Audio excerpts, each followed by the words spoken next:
Hello students, कैसे हैं आप सभी। गुड इवनिंग सभी को।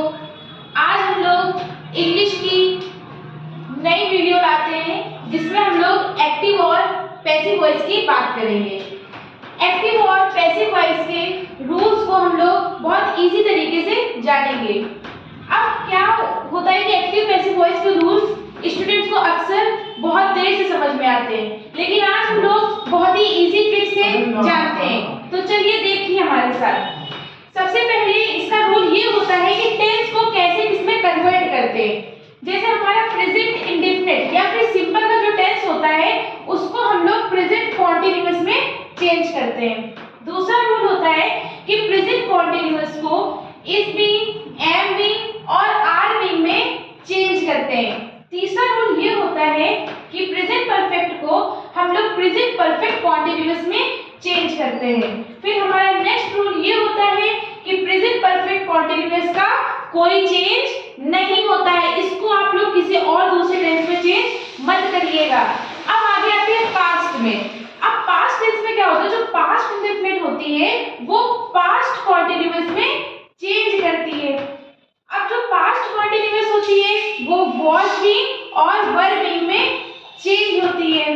फिर जो पास्ट परफेक्ट होती है वो पास्ट परफेक्ट कॉन्टिन्यूअस में चेंज होती है। अब अगर हम लोग बात करें पास्ट परफेक्ट कॉन्टिन्यूअस की तो यहाँ पर भी कोई चेंज नहीं होता है। अब हम लोग आ जाते हैं फ्यूचर टेंस में। अब फ्यूचर इंडेफिनिट को किस में चेंज करते हैं, फ्यूचर कॉन्टिन्यूअस में चेंज करते हैं।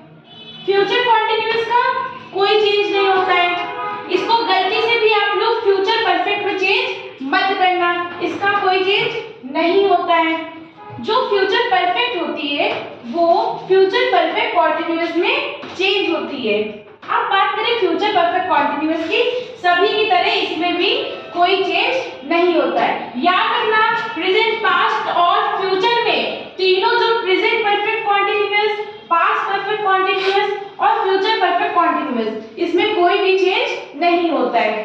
अब आगे हम लोग बात करते हैं इसके मेन रूल्स की।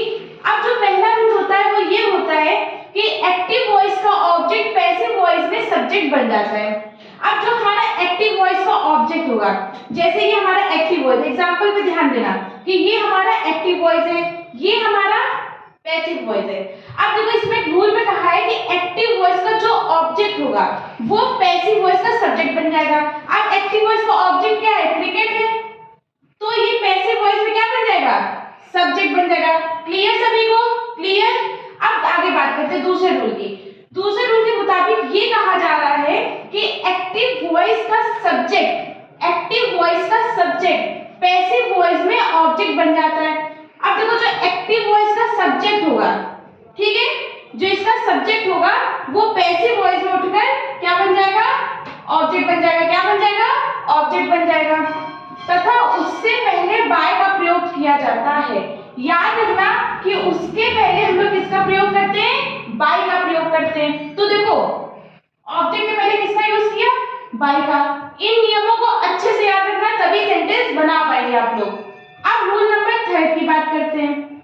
रूल नंबर 3 ये कहता है कि एक्टिव वॉइस की जो वर्ब होगी, जो क्रिया होगी, वो पैसिव वॉइस में थर्ड फॉर्म में चेंज हो जाएगी, परिवर्तित हो जाएगी।